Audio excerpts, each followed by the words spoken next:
Hey, Bryan. Hey, Penny. Good to see you. Thanks for joining me. Anything for you, Penny. Bryan, you and I met, I guess it's like a year, like really earlier this year. So I think we just kind of started commenting on each other's stuff on LinkedIn, just blah, blah, blahing. But I really loved the stuff that you were talking about with finances. Anybody that knows me knows that I can eat, drink, and talk about money and finances and personal, personal business, all the things. And so we kind of connected on that. And so I'm very excited to have you here today because I really love your heart to help families and to guide people through all kinds of life changes. So I'm excited to have you here today. Why don't you go ahead and introduce yourself? Tell a little bit about us, a little bit about yourself, and then what you do. Yeah, I'm Brian. I'm a financial planner. It's pretty much all I've ever done. Um, got into the business primarily because my parents were going through a divorce when I was in college, and pretty much a single family earning household. But when you get divorced, asset splitting, things get complicated. I was kind of always of the mind that if we had more money, everything would be easier. And it was money was the source of stress for us for sure, and it Mm. certainly stressed my mother out.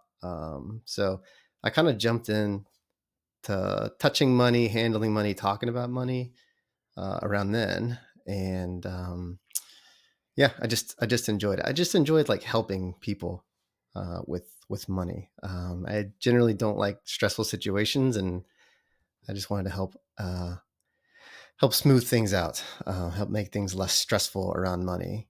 So it's like that's been the ethos the whole time. My career has taken me in and around through Silicon Valley and back home to Texas, where I've been the last over a year now. So the skill sets have sort of come a long way, but the ethos is kind of still there. Just I know this podcast is about like entrepreneurship, and I do like Mhm. have my own practice, and I'm building that, and growing a fun client base. I don't view myself as an entrepreneur, though. I just view myself as a financial planner who's helping people out and making things less stressful.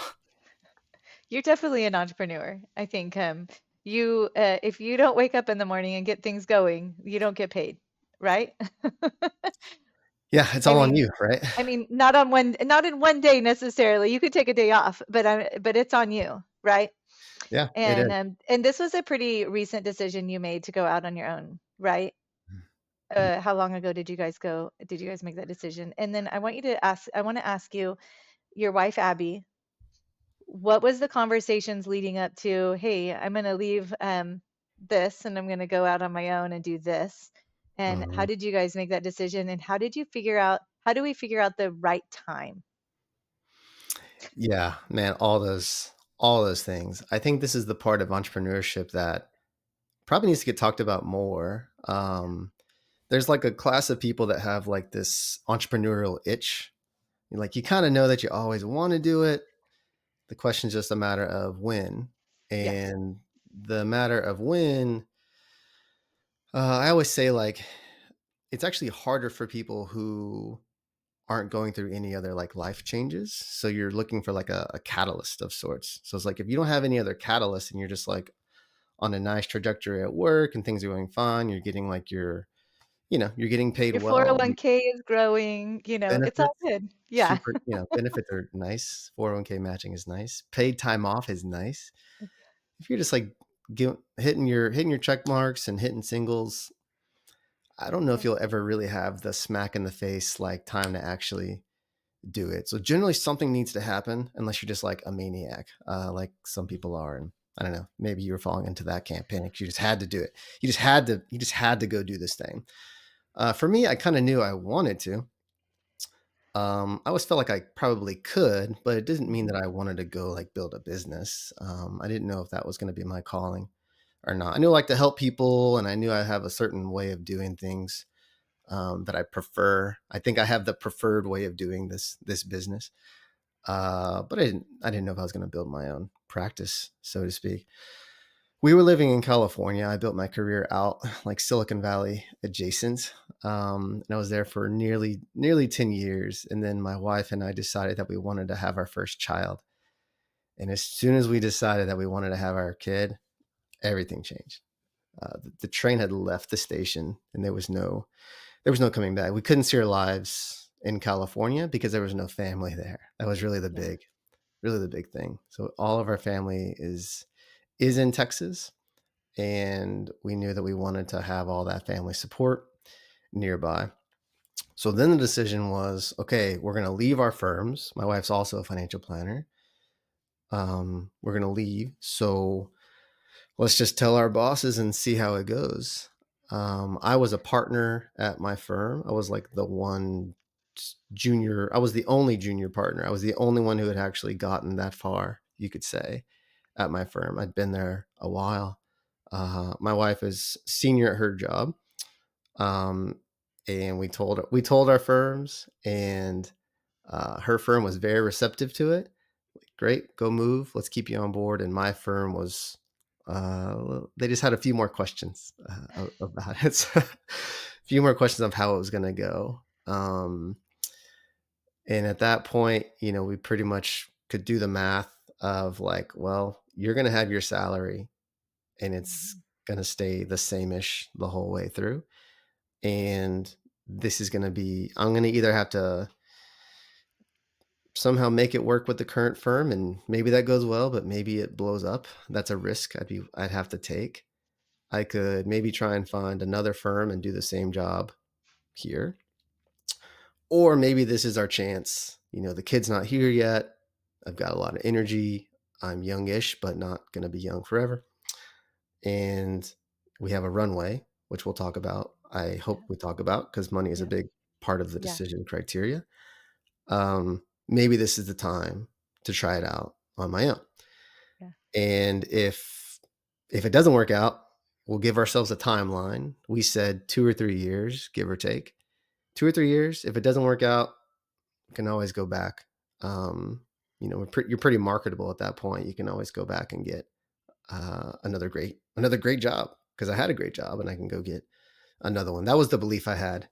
Yeah. Uh, at all. So that was the catalyst it took to actually get here. Without the catalyst, I'm not sure. I'm not sure where we'd be. Were you both on board right at the beginning? Uh, this we have different levels of like. That's Risk? that's the funny thing about couples and marriages, is that you've got like a household like risk tolerance, but each person has their own Yep. sort of like comfort with risk, so to speak. And then when it comes time to take the risk, it's like, well, what risk are we actually taking? That's the problem I have with the word entrepreneur, is that my brain goes to like Shark Tanky kind of stuff, like creating something that wasn't there before, creating a whole new market, or like identifying a gap in the market and like filling it. Right. It's a lot different than like my job, which has been around for decades. Like it's more of just a profession, one of the noble professions that's kind of been around. Yes. And I've been doing the job already for a long time, and it's not a cost intensive job. Like I just need a computer and a working brain, and I mean, I would say mouth, but I can just type in emails, really. So it's not a cost intensive, like it's not a expensive startup. I can just kind of get Yeah. going, Yeah. assuming you can get clients to sign up with Yeah. you. So Yeah. that level of risk was actually okay with Yeah. both of us. The hardest part is just getting used to, this is going to be a completely different recipe than Yeah. we've ever had before. You're talking about money aside. Let's just assume the money was there. So it's like, all right, check. And when I say the money was there, I said 2 or 3 years. Yeah. So we're talking like filling a gap of 2 or 3 years of like life costs. That was basically the math. So if you have that in cash or something cash-ish accessible, then it's like, okay, money, check. Okay, so now let's talk about dynamics, which is the hardest part. Uh, the biggest thing that we had to go through was like, in our prior setups, we were in the more traditional. I was the higher earner. Wife had a great salary, but I was the higher earner. Mhm. And now that's gonna change. Yeah. And now we're doing this new world dance, which I'm all about, but I love it, but it's awesome. Believe me, it's awesome. It's a Yeah. luxury a lot of people don't have, dual working spouses, but that was a new dynamic shift, so we gotta get used to that. That's, like, one thing. Just generally, like, we're gonna be bringing in less money than we did before. But it's okay, you live in Texas now. Yeah. Yeah, it's basically free to live in Texas. They pay you to live here, you know?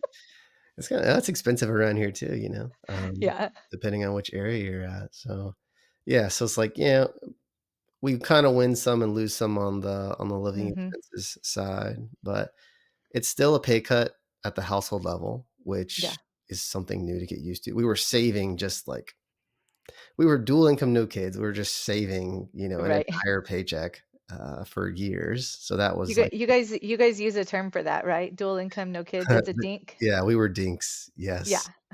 Now I we're just heard that this year for the first time, and I was like, they have a term for that. Okay. Yeah. Yeah, it all changes when those kids arrive, Yes. Yeah, right?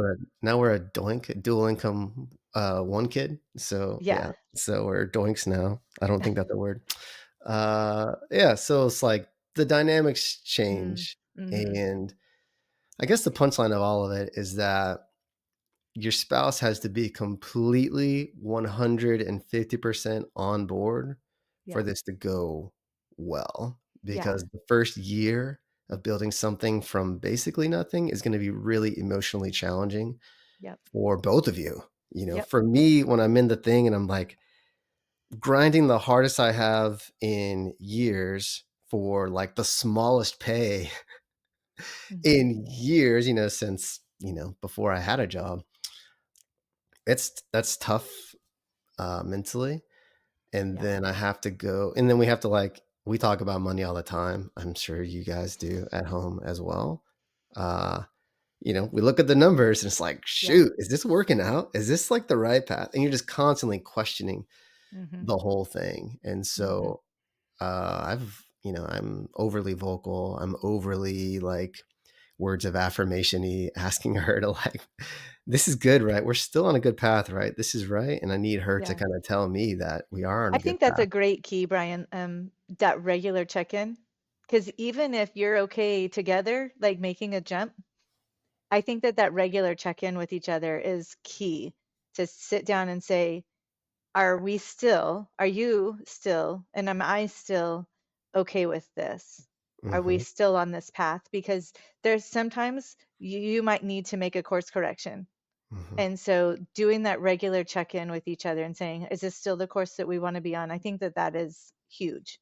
And a lot of times I think we in that first year, like you said, it's just so stressful and there's so much, like, you have no idea that you're going to be the marketing person, the accountant, you're going to be I mean, you're everything. And you don't realize that what it takes to just create those processes, and in that first year, like, I think you're just tempted to just keep going, keep going, keep going, keep going, and I think that a lot of people lose that relationship with them with their spouse. How often do you think is good to talk and check in? I Once a month is my rule. So I tell people, and because most people, this, most people are not spending 15 minutes a month on their personal finances. Mm-mm, Most people across America. So I tell people, sit down, make a date once a month. It's not really a date. There's nothing romantic about it, but sit down and talk to each other about finances. Even if one person handles it, even if one person pays all the bills, sit down once a month and say, here's where it's at.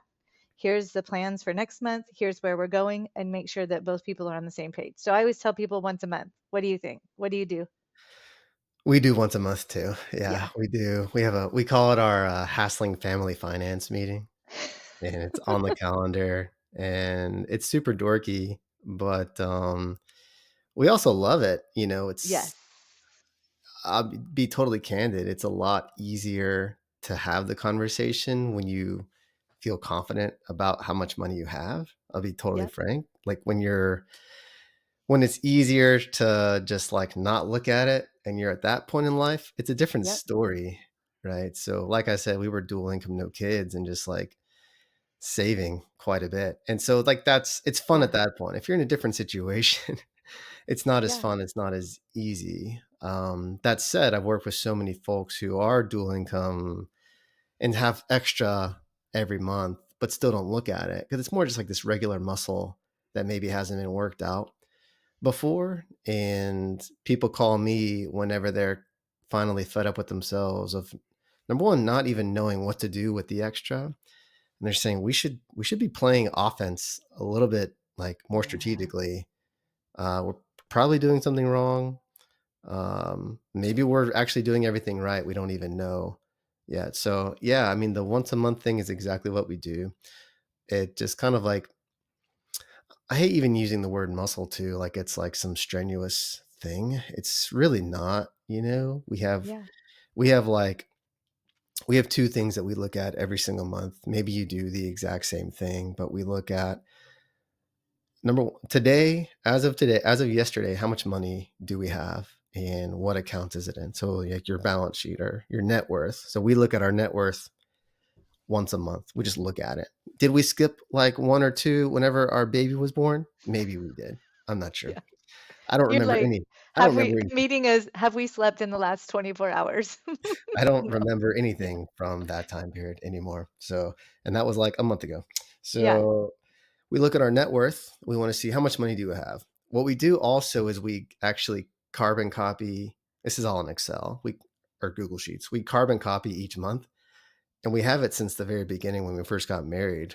When our net worth was like barely positive at all. Actually, mine was negative because I had student loans back then, and hers was positive. So like, she married me, and like her net worth went down, which is hilarious. But we have all of that. We can kind of see how much it's grown, and so powerful. Oh my gosh, you've like month to Yeah. month, you think nothing's changing, and then you Yep. look back multiple years, and you're just like, wow. And we're just really proud of ourselves. That's So really that good. that That's a alone, great, I think that's awesome, Brian. Because a lot of people feel like they're not making any progress, but even that, even little progress is progress. And if you look at it month over month and you see that, like it's progress, even if it's little, it's baby steps. you feel like there'll be periods where you're like, it's almost like whenever you first set up your 401k and you're saving like, I don't know, 50 bucks a paycheck or something into it. And like 3 months goes by and you're like, seriously? Like, this is what I'm like scrimping on, like Yep. for now $300. And maybe the stock market actually went down in that like period. And you're like, why am I doing this? But then like you forget that you did it. And then you go and you like log in 2 years later and you're like, oh my gosh, I have thousands of dollars. Hmm. And it feels amazing. So when you're looking at it every single day, it's like, why am I doing this? We've Yeah. set up like decent systems over Yep. time. Yeah, you can get that's how a lot of people get like accidentally rich all the Yeah. time. You just got to Yeah. you got to like kind of trick yourself early on and then like forget basically. Can I ask you a personal question? Oh yeah. So, since you watched your parents get divorced in college, how has Mhm. that affected the way that you deal with money in your marriage? It's affected how I deal with my marriage in general. Hmm. So it's like, sometimes all your biggest pet peeves in life are the things that you got from your parents, like, Yeah. how they drive is like, I'm going to drive like this, things No, like yeah. that. I didn't see them like talking about money ever. Actually, the only times I heard them talking about money was like arguments, basically. So already right there, I'm just like, all right, well, um, I don't like arguing. I don't like fighting. I'm the classic middle child. I like to like keep the peace. And I never actually saw them like have like big heart to hearts in general. And I always thought that there was like a missing link somewhere. Maybe they were having them in private, but I never saw them. I only saw like Yeah. explosions. so Yeah. so for me, it's just like I just want to talk in general and just have like we just like talk over coffee all the time. Money got weaved in. Well, the reality is my wife is also a financial planner. So I pretty much like made sure I made sure by choosing the woman that I chose that money was going to be a strength of ours for sure. So I just kind of got, you know, I kind of got lucky lucky there. We were talking about joining money before we were even married. Yeah, we kind of like already saw that vision. We are fully joint everything that's possible. Um, we've merged everything and Wow. we're totally in, which I think maybe a child of divorce might not naturally do. Like you might want to like keep Hmm. things separate and like keep your guards up a little bit. And we just kind of went the opposite, like we're either doing this or we're not. Hmm. I also have the luxury of doing this for a profession and seeing lots of other Hmm. couples' finances. I can tell you point blank that the folks who have the hardest time answering the question, how much do you spend? If they higher probability of them not knowing the answer if they keep separate finances.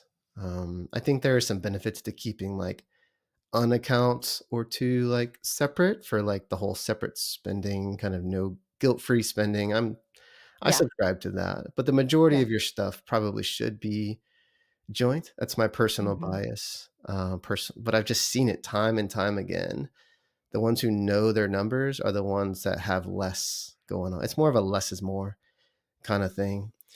A general rule is like the more Hmm. places that you spend from, credit card here, personal account Right. over here, Yes. credit card over here, the more places, the more leakage and slippage there's going to be.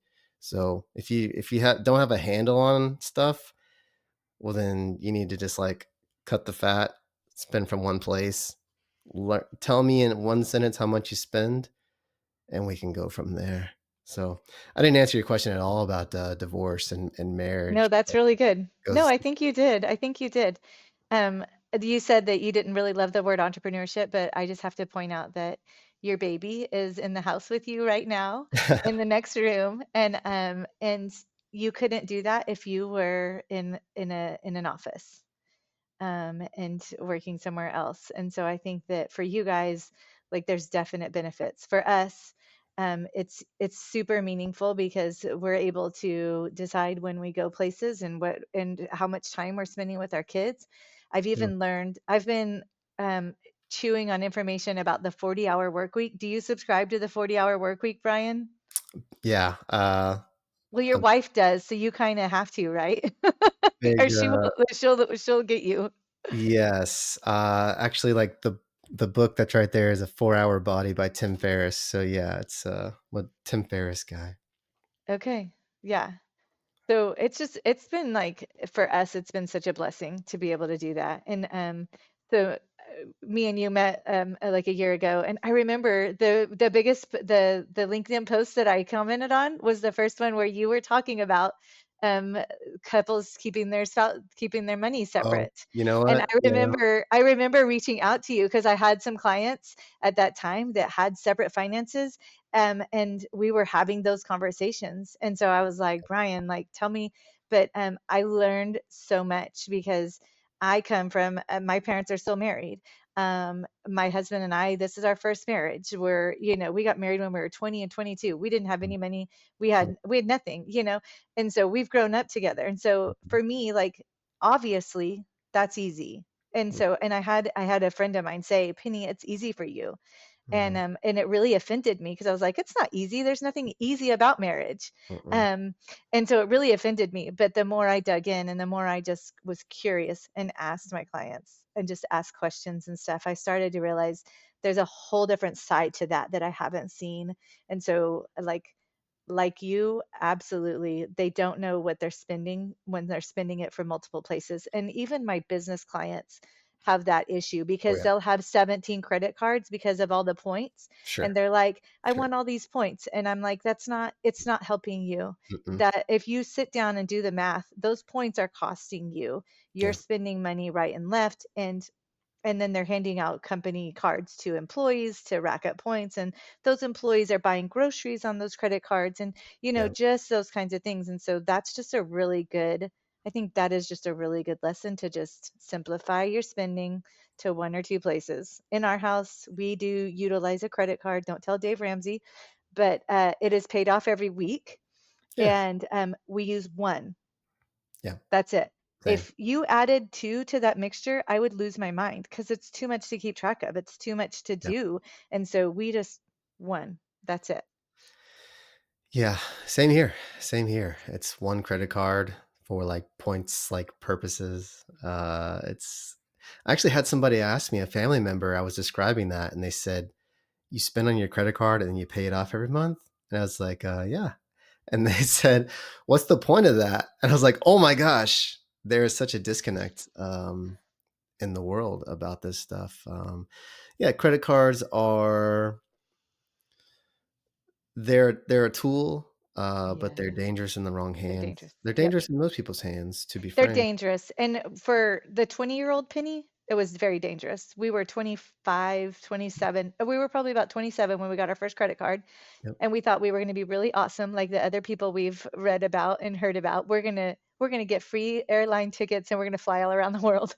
Yeah, totally. And like I mean, within 6 months we went from living on this month's salary to next month's salary Yeah, really quick. right. And so please, if you're watching, don't go out and get a credit card because Penny and Bryan said we have one because they are very dangerous in the wrong hands. And I use a software for budgeting. We use YNAB for software for budgeting. So even the credit card is coming out of envelopes. And Mhm, so that's mhm, all already, so that it already comes out of my budgets and then mhm, it's already set aside. So I'm living, and it tells you your age of your money.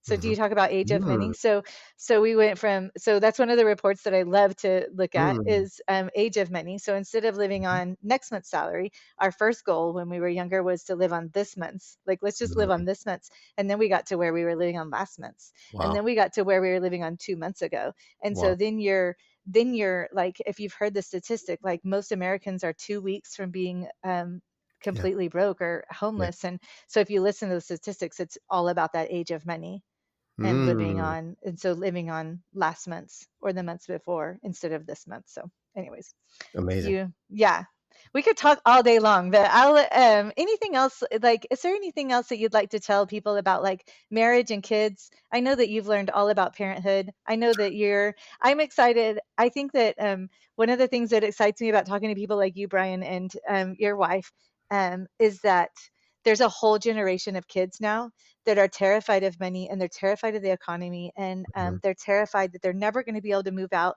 and they're never going to be financially successful because the news is making it sound like hell or the world is going to hell in a handbasket. But there is a generation, my generation has failed with money, and so we're not talking about money to our kids. yeah, And so I get excited when I meet people like you guys that are going to raise kids and be talking about money and how to manage it. And I just, like, my heart is just to somehow, how can we close that gap and make sure mhm. that the kids, I have an 18-year-old and we're talking about money all the time. But I Oh boy, asked him, I oh boy. asked him one day, I said, "Hey, what are your friends saying about money?"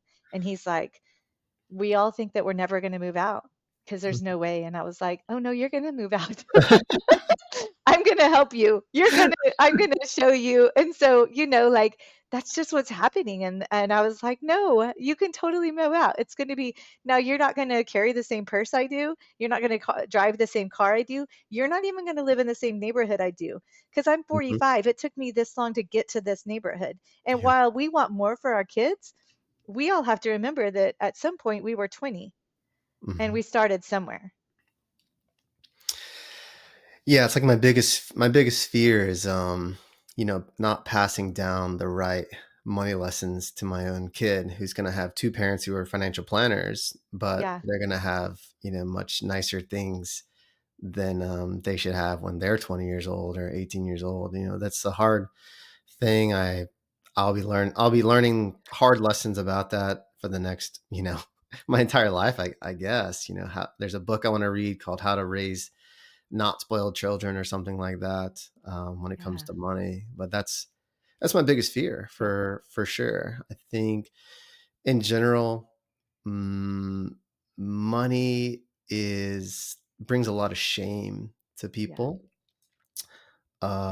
Money is I think people even think that I have, like, been flawless, with my journey. I've had credit card debt before. There was shame around that. yeah, I told you I had a negative net worth when I got married, yeah, to my wife who's younger but had, theoretically more, more money than me. So there's so many strange dynamics with money. I Well, think and nobody's perfect, right? Have you ever met a perfect client that's no, done everybody's everything got their right? things. Everybody's got Okay. their things. You can be super frugal and on the ball in one way, but totally miss the mark over here. I think the most common thing that I see actually with folks in my world is like, I'm super smart. I make a lot of money. I'm actually super like by the book. I max my 401k. I do all these things. I buy the index funds. Check, check, check, check, check. Uh, but then I actually they're on too far of the frugal side where I'm just like, Uh-huh. dude, like you can you guys can stop working. You told me you were stressed out. You can stop working. Your wife just told me she's bummed because you guys won't go on vacations. You're making your kids like do this when you could totally pay for college. Like it's like there are people who are too far because Mm, um they're not now you're not living your life. So there's a fine balance between like being stickler with money and saving and penny pinching. Like those are great habits to like at least learn how to do. yeah. But if you actually like fast forward like 40 years through and you're like ready to retire and you have, let's just say, millions of dollars and it's time to quit and it's time to spend your money now, you can't do it. You can't Yeah. do it. And actually, half of our job at that point becomes the people like we're the ones who are telling you to spend more money. And I'll run the plan and I'll run the retirement plan. And it says that like your plan is like too good. It's like too strong, meaning like you didn't try it hard enough to enjoy your money. And certainly, like, you should probably be Hmm. enjoying this money with your family, your kids. Maybe you've got like Hmm. grandkids now. Like, you need to be using the money for what it's worth. I mean, Yeah. my grandmother passed away. They were a World War II, pension family, basically pensioners. Never a huge amount of money, but a consistent amount of money. And she was clipping coupons until she basically passed away. Never really indulged on anything. Turns out she, ended up leaving like my dad and his, family like a decent amount of money. I'm like, why didn't you spend any of this? Like why Yeah. didn't you do things Yeah. with it? So there's levels to all of this. And the skills that you learn at one stage of your life, you're gonna win that game eventually. And then you have to learn a whole like new set of rules for the next game at that level. So the game that I was playing at 18 is different than the one I was playing at 28, That's right. and Yep. it's different than the one I'm playing now at 35, where I like, okay, we have money, we've got a decent foundation. Now would be the time to invest some of that into this next venture, this time period now. So this next few years, I guess this would be the entrepreneurship part. Is now we're at the point where we want to use the money to help us design whatever version of life that we're trying to live right now. It certainly has a lot to do with our new son and the life that we Hmm. want to have with him and remain flexible. Um, it's all one big experiment. It's all Hmm. new, but the hard work and discipline from before is now allowing us to do things Yep. that we certainly had no business doing 5 or 10 years ago. So That's good. that's the game. And you only have that baby with you for 20 years. And I I mean, know. and you have to enjoy those moments. You'll never forget the vacations that you took. Yeah. And I heard an entrepreneur one time, just teaching to entrepreneurs, you have to decide what amount of money is enough, Hmm. because a lot of times entrepreneurs are so driven, they're such type A people that it's never enough, Yeah. and they'll run themselves into the ground, and they'll forget their family somewhere in there. And so every entrepreneur needs to decide, like, what is that income we need, and then what's enough, like what is enough where I'm going to stop the striving. Hmm. Does that Hmm. make sense? Yeah. That's Good. financial planning. It all comes down to people always tell me, they say, "Hey, Brian, can I retire?" And I say, "Yes." Uh, like, the answer is actually always How yes. can I retire? Yeah. Can I retire? The answer is always yes. Yes. It's just a matter of do you like the life that it It's going affords to you or you. provides It's good. to you? I can create a plan where it's totally possible. You just might not like the Yeah. outputs. For those who Yeah. have saved too much, say, "Can I retire?" And I'll say, "You could have retired like 5 years ago." Those people are conditioned, how you were brought up around money, any trauma you had around money growing up, maybe with your family. It totally affects, how you end up living with your money. So, Yeah. Yeah. this is That's financial planning. It's hugely dynamic. Talking about uh-huh. it is the hardest part, and it gets a lot easier once you just learn Yeah. how to talk about it. Yeah. I appreciate you, Brian. One of the things that really struck me about you is that you're just so down to earth and so easy to talk to. And I think a lot of people don't pick up the phone and call a CFP or somebody to help them because they don't feel like they have enough. They feel embarrassed. They feel that shame. I really appreciate that you are just a normal human being. You're just down to earth. And I always love talking and hearing you talk about money. It's awesome. Someday I can't wait to meet Abby. You know, I'm sure she's amazing. And I was going to highlight one of the things that you guys did recently before I let you go is that you guys decided to turn a situation with diapers into a giving situation. Yeah. And you posted that on LinkedIn. And I just think that was so cool. What happened exactly? The So my diapers? s my son, he was, like, a couple weeks old, and, you go to a if you have a baby shower, people are giving you, like, lots of different diapers. There's a lot of diapers that we had, and there's so many different brands. I was like, "Why are there so many brands?" Well, it turns out, like, they kinda fit your baby's, like, bottom, like, differently. I didn't know that. So we're, like, trying them on and stuff, and he's a big baby. He was getting pretty chunky pretty fast. So he was outgrowing some so fast. I'm like, "What are we gonna do with these extra diapers?" There was one pack that I decided to list on. I was like, "I'm not gonna throw them away." So I was Mhm. like, "Let me post them on Facebook Marketplace. I'll smack free on it."